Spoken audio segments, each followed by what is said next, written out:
I'm going to go back to Geno Smith. I promise you, the 2-touchdown game is coming, and it's going to be amazing. Geno has thrown for 280 yards in 5 straight games. He has 1 touchdown in every single game. I'm going to keep banging the regression drum. I was looking to buy a gavel, actually, at a store. I should have bought the gavel. I'm banging. The judge has spoken, banging the gavel. Geno is throwing 2 touchdowns this weekend. Let's go. Smith's touchdown rate was nearly 5% in his previous 3 seasons with Seattle. It's at 2.5% right now. Seahawks are the number 1 team in pass rate over expectation. This is like one of the biggest flukes in the NFL right now. Geno's throwing it like 40 times a game. And what? Why are you shaking your head? You're welcome.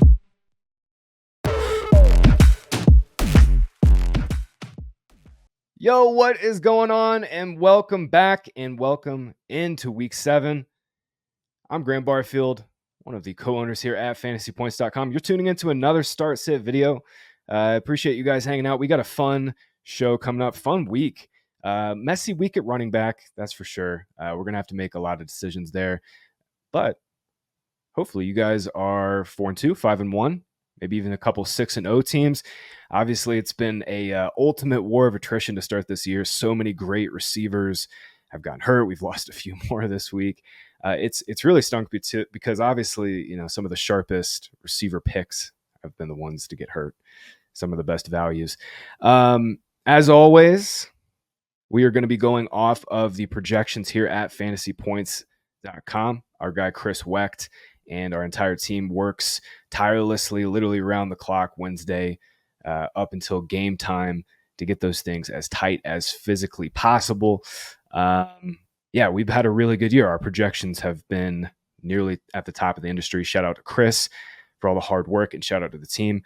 So my article that is free on FantasyPoints.com kind of paints some color behind some of those projections, and it's all the starts, sits, stats, everything you want to know going into week 7. So make sure you're checking that out on the site. Let's get to it, though. Let's start at quarterback like we always do. I am 4 for 4 on Sam Darnold this year. I rarely am that right on a player that often. I'm going to go right back to Darnold this week as a QB1. I think in general, I think this game is a little bit undervalued, especially the quarterback on the other side. We'll talk about Goff here in a second. But specifically with Darnold, man, he's opened the season top 15 quarterback in 4 of his 5 starts. We kind of called the down week against the Jets going into London. Obviously a really good defense there with New York, even though they have regressed. They're still a very good secondary, still can get after it. Much different spot here. Lions just lost Aiden Hutchinson. Man, just a brutal injury for Detroit. It's football though, man. It definitely helps Darnold and the Vikings. There's no doubt about it.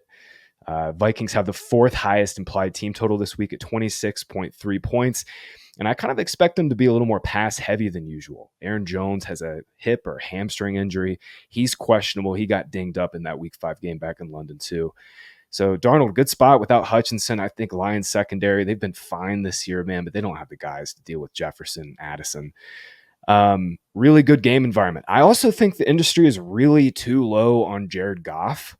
I'm a little surprised to see Goff so low in some of the industry rankings and stuff. We have him much higher in our projections than in the industry. I will say, Goff obviously started slow. I think this is a little bit like anchoring from the industry, maybe. Like Goff started slow in weeks 1 and 2. There's no doubt about it. The pass volume isn't great, so you kind of have to, boost up his pass numbers just a little bit. Goff has 23, 18, and 25 pass attempts in his last 3 starts. However, Vikings should be able to keep Lions' foot on the gas. Goff should have to throw a little bit more, and he's been excellent last 3 weeks. Minimal volume like we were talking about, but really good.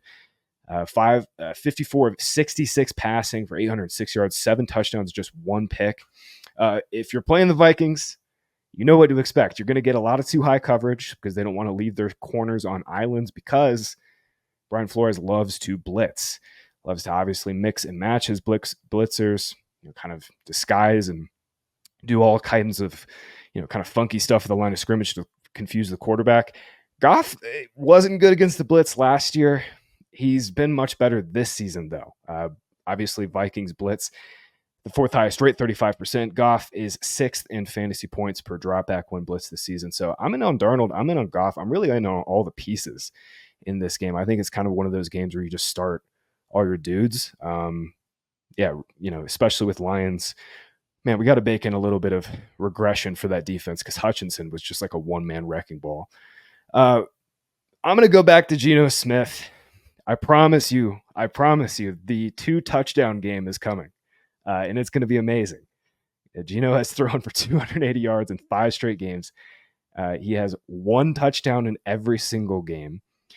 I'm going to keep banging the regression drum. I was looking to buy a gavel actually at a store. I should have bought the gavel. I'm banging. The judge has spoken, banging the gavel. Geno is throwing 2 touchdowns this weekend. Let's go. Smith's touchdown rate was nearly 5% in his previous 3 seasons with Seattle. It's at 2.5% right now. Seahawks are the number 1 team in pass rate over expectation. This is like one of the biggest flukes in the NFL right now. Geno's throwing it like 40 times a game, and he can only get 1 score. Playing Geno, I think you just kind of chase the touchdowns in this game. And hopefully, Kirk Cousins played really well again last week. Obviously, the Falcons just smoked the Panthers, 3 touchdowns for the running backs. They also had 3 second-half field goals. Like, Atlanta didn't really have to push too hard in this game. This is kind of like that Lions-Vikings games, although I like that Minnesota-Detroit game a little better. Atlanta-Seattle has the same kind of pass-heavy back and forth. And, I know Geno, man, we've been waiting for the big score, but I think this is the week he gets 2 touchdowns. By the way, I'm playing all these guys over Patrick Mahomes. This has been basically 2 seasons now. Mahomes has been a borderline replacement fantasy asset. His last 14 games, Mahomes has finished as a top 10 scoring quarterback once. This is like Trevor Lawrence levels of stuff. And look, Mahomes is already one of the GOATs, already one of the best quarterbacks of all time. It feels weird benching him. I get it, especially where you drafted him. But I think, we called Mahomes a sit before the bye when they were playing the Saints. I'm calling him a sit here. I will say this is a little scarier just because this game has so much back and forth appeal. But Mahomes, once again, is, in the quarterback 15, 16, 17 range of projections, and it makes sense. I mean, he hasn't finished higher than quarterback 14 this year. His touchdown rate at 3.8% is a career low. He's not throwing deep. I'm really hopeful they'll come out of the bye, and we'll talk a little bit about Chiefs receivers here in a second, but I hope they come out of the bye and scheme something up for Xavier Worthy deep, man. Let's get this offense going a little bit. Obviously, they've just been cleaned out. The Rice injury, no Hollywood Brown all year. But, man, it's really been about a season's worth of 14 games, about a season's worth of games here where Mahomes is, and he's just not getting it done in 1 quarterback leagues. This is an absolutely brutal week at running back. This is the worst week. I was waiting for it. We've had some amazing weeks at running back this year. This is a tricky one. The top of the board remains amazing, though. I mean, we'll go through, obviously, the must-starts are Saquon, Derrick Henry, Kyron Williams. I think Ken Walker's already in that group. Kamara plays Thursday night, but yeah, he's must-start. Joe Mixon as well, Breece Hall. And then I think just the back-end RB1s this week are pretty good, too. Tony Pollard, J.K. Dobbins, Bijan. You could throw Josh Jacobs in that group, both Lions backs. Jordan Mason, if he plays, and Devon Achane. That's kind of it. And then it gets kind of tricky. There's just a lot of just injury situations to kind of sort through here. I'm recording this on Thursday afternoon, so you guys will have way more information when you're setting lineups and finalizing things on Sunday mornings. I do want to go through a couple of notes here. I think Chase Brown has already elevated himself as plug and play RB2. We were all over that last week. Obviously, Brown's stranglehold on this backfield is certainly not complete. Zach Moss is going to continue to play on passing downs. He'll play some because he's so trusted in pass protection. However, Chase Brown has 37 carries to Moss's 30 over the last 3 weeks. It leads him in expected fantasy points. Obviously, iced the game last week. Brown's 60% snap rate last week was also a season high. I fully expect this to be like a 60-40 split at worst in favor of Brown moving forward. So he's basically stuck in RB2, stuck as an RB2 in your lineups this week once again. I think Brian Robinson, if he plays, is kind of the same thing. He's just a plug-and-play RB2. He's going to get 60% of the snaps. It's an amazing matchup. Obviously, Panthers have just gotten trucked on the ground this season. Missed last week with the knee injury. I do think Austin Eckler is playable once again. He's been kind of like a PPR flex. Last week, though, got 9 carries to McNichols 2. He'll get all the passing down work this week. Obviously, potential shootout there if Andy Dalton, can kind of maybe conjure up a little bit of that magic, throw for a couple touchdowns, and keep this game close. So B-Rob, Chase Brown, and I think James Cook is right back in your lineups as an RB2. Obviously, the big question moving forward, though, is like, what did Ray Davis just do, right? Absolutely monster game. Looked incredible on the ground. He got on a roll early in that game, and just they weren't going to take him off the field. James Cook's obviously been excellent. He's been excellent as a part of this pretty balanced, but ultimately pretty also run-heavy Bills offense. Amari Cooper's addition probably boosts their pass rate a little bit, but Allen, man, he's averaging just 26 pass attempts per game. I do expect Bills to stay pretty run heavy, and Allen will probably be around 30 pass attempts a game. So Cook's right back in. And we'll talk Patriots backfield here real quick. Ramondre not practicing again. Antonio Gibson got 13 carries last week and got absolutely stonewalled, 19 yards. Patriots best lineman Vidarian Lau has an ankle injury. He's questionable. The big problem not only is just this offensive line stinks, but Gibson also split snaps with Jermichael Hasty on passing downs. In fact, Hasty ran more routes than Gibson. I think Gibson's a trap, man. He's been a trap for his entire career, basically. Just a fake bell cow. Maybe he gets a few more extra passing down snaps. It is a really good matchup for Gibson. Just in this offense in general for the Patriots. I mean, Jags are just an absolute sieve, but man, I just can't get there with Gibson. Another running back that we're a little lower on in projections right now is Nick Chubb, coming back from obviously the brutal knee injury. Man, shout out to Chubb, though. Ramped up in practice the last 2 weeks. I think he's going to be the 1A of the committee this week. This backfield's a little tricky for a couple of reasons. Obviously, Chubb, we're not entirely sure how much he's going to, what his workload's going to look like. Ken Dorsey was saying, listen, we're thinking of the long term with Chubb. This Browns team is not going anywhere. They're obviously 1-5. The good news is Jedrick Willis and Jack Conklin are both back. We want to, put lipstick on a pig, I guess, with this offense a little bit. Chubb will probably be in the 8 to 12 carry range. And then I expect Pierre Strong or Deontay Foreman to kind of be the early down replacement for Chubb. This is going to be some sort of committee on one of the worst offenses in the league. Chubb long term, though, if things look good and, he's capable of handling, 8 to 12 carries out of the gates and they ramp him up, no reason that he can't be a decent RB2 for the rest of the season. We just need Jameis Winston here at this point, obviously. All right, 2 more things I want to talk about real quick. Bucks backfield in an absolute worst possible matchup, and now we have this potential 3-headed monster. I don't know how it could possibly be any worse for Rachaad White. Getting fired on your day off, White misses a game, and both of his backups go out there and shred the Saints for 250 yards.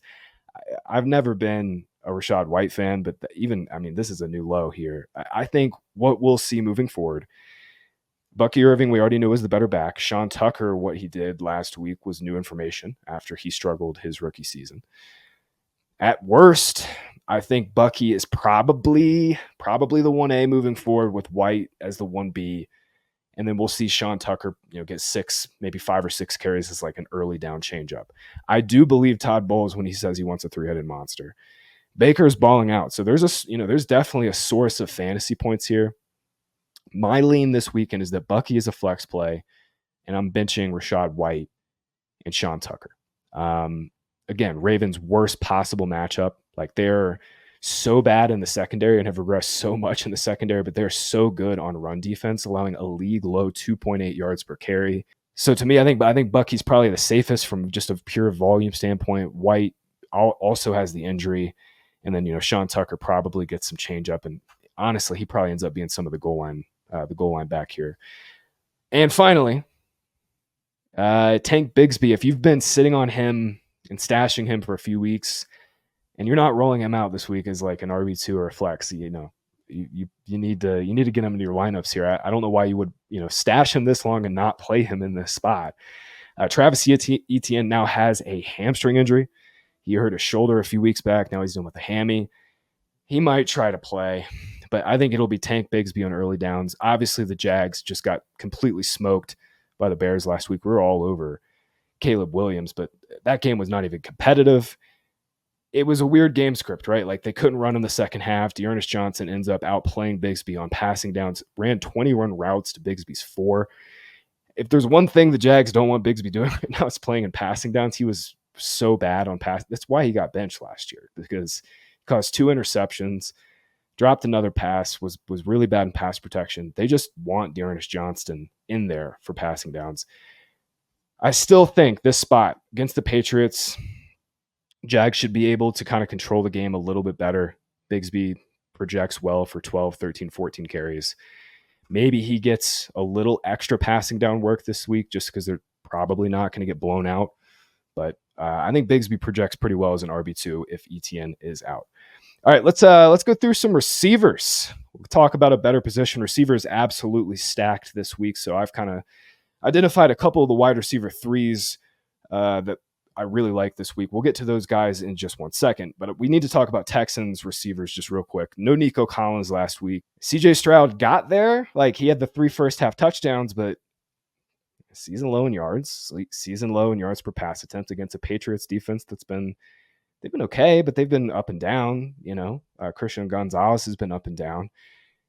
I think the loss of Collins still looms large here. I think the Texans have a slightly lower floor than most people think because Collins is so damn good. However, Tank Dell and Stephon Diggs, they definitely carried their own weight last week, especially Tank Dell. Set season highs in routes, targets, got 43% of the first reads from Stroud. That was more than Stephon Diggs, who had 33%. This is, just kind of a must-play spot for both of these guys. And Dalton Schultz. I think Dalton Schultz, I'm going right back to him. Packers are giving up the 3rd most schedule-adjusted fantasy points to tight ends. But again, targets have been a little more condensed here. I do think, even though this is a good spot, I do think we'll see slightly worse Texans offense, at least over the next 3 games without Collins. All right, 3 receiver plays. Really like this week at their wide receiver 3 spots. Again, this is just an awesome week at receiver, so I'm not going to spend a whole lot of time talking about the obvious plays. Jordan Addison, again, just love that game. Love that Vikings-Lions game to go off. Hawkinson will not play this week. Sounds like they're targeting next week for him, week 8. Coming out of the bye, they're just going to kind of ramp him up. Why would they push him, right? Like in the NFC, Vikings are right at the top. They're looking like a playoff team. They want Hawkinson healthy in December. What are they going to do? What are they going to benefit of risking Hawkinson here? So targets will be condensed. It'll be Jefferson, obviously, is the first read, but Addison will be heavily involved, probably get 20 to 25% of the targets here in a game I expect to go off.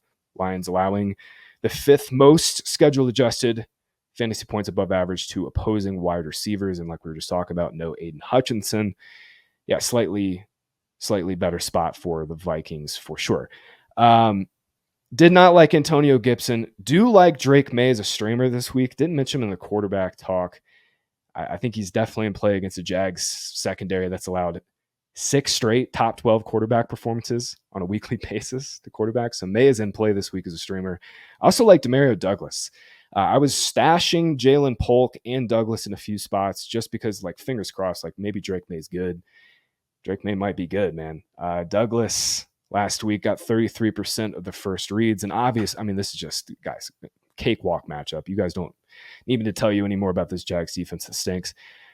Giving up a league-high 5 schedule-adjusted fantasy points above average to opposing slot receivers. That's where Douglas is going to run most of his routes. I think Douglas is in play as a PPR wide receiver 3. And Xavier Worthy is my favorite home run swing at wide receiver this week. There's a certain element and a certain art in fantasy where we are kind of chasing points all the time. I think one of the biggest mistakes that some new players make is like not chasing points more often. Juju was left for dead. Juju Smith-Schuster was absolutely left for dead by myself and everybody. Obviously, was with the Chiefs in 22, averaged 58 yards per game. He got 100 targets that year. I mean, he was a massive disappointment that season. He goes to the Patriots and was even worse. And he goes off for 7 for 130. I think Juju is a fine wide receiver 3 play, but the guy I still want here long term is Worthy. Got 24% of the first reads in 2 games without Rashee Rice. Travis Kelce was the first read. And the vast majority, Kelce's fully back to the old, crazy turbo Kelce role where he gets like 7-8 receptions every game. Xavier Worthy was the first read, second most often. And I'm interested to see what Andy Reid dials up with Worthy coming out of the bye. We need some design targets. We need Worthy lined up in the slot, kind of getting vertical. I expect both Worthy and Smith-Schuster to line up in the slot more. Smith-Schuster should, say that 3 times fast, he should take more advantage of the better matchup here. Niners giving up a league high 2.4 yards per route run to opposing slot receivers. I still think Worthy has more upside. I still think he does. I know we're off of Mahomes this week, but I'm kind of into Worthy long term and in this spot. So both Worthy and Juju, strong wide receiver 3s this week. We talked about Dalton Schultz just a second ago. I'm going right back to him as a streamer. And my favorite tight end by low right now is David Njoku. And you're asking, like, Graham, what? You've been railing on Deshaun Watson all year. You were railing on Deshaun Watson last year. Like, what are we doing? Like, why are we buying Njoku? And you're right. Like, it's scary. It's absolutely scary. They should be playing Jameis Winston. If this were a real meritocracy, they would be playing Jameis Winston. However, this landscape is awful. Njoku has a legitimate chance to lead this team in targets going forward. I think he's the biggest winner from the Amari Cooper trade. Like, maybe even a bigger winner than Cooper himself. Like, Cooper is going to be a really good wide receiver 2 with Buffalo, maybe a wide receiver 1, especially if the Bills uptick their pass rate like we were talking about. But Njoku, in terms of just like giving us a really good high-end tight end 1 at a position we just really need it, it's certainly possible. Njoku got hurt his ankle, missed a couple games, then he hurt his knee. He's healthy now. His role should get better here. 63% route share last week was a season high. I fully expect him to be in the 70s and upwards moving forward. Led the team in targets last week, led the team in first reads last week at 30%. And anytime a tight end gets a 30% first read target share, my ears are perked up. I'm buying Njoku. I'm buying because I think he's going to be the lead target of this team. And I'm buying because I think we'll see Jameis Winston at some point. The rest of the tight end group, man, we got burnt on Tucker Kraft last week. I think you just have to go back to it. He's playing so much. Jordan Love is playing really well. Love has so much touchdown equity, 2 touchdowns or more in 13 of his last 14 starts. I think you just keep playing Kraft. One guy I am a lot lower on, and we are a lot lower on as a site, especially in projections this week, is Dalton Kincaid. Not only is Cooper added, not only are we already concerned about Allen's pass volume, Kincaid's role just hasn't been that great. He's the tight end 11 by expected fantasy points per game at just 8.7 PPR points. And I just don't see how the volume gets too much better with Cooper there now. Like, yeah, he theoretically raises the floor and ceiling of the offense for sure. But again, Allen's 30th in pass attempts per game. Like, how much does that really go up with, their new OC and Joe since he took over? And oh, by the way, this is a horrible matchup for tight ends.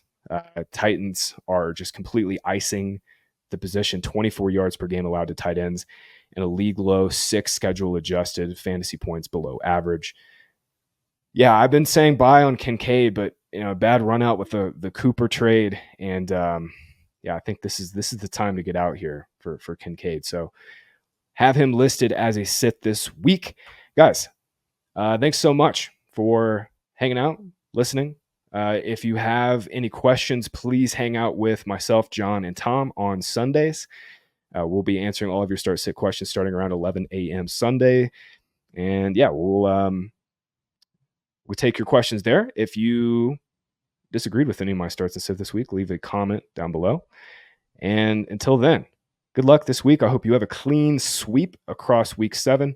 We'll see you guys at the top of the leaderboards.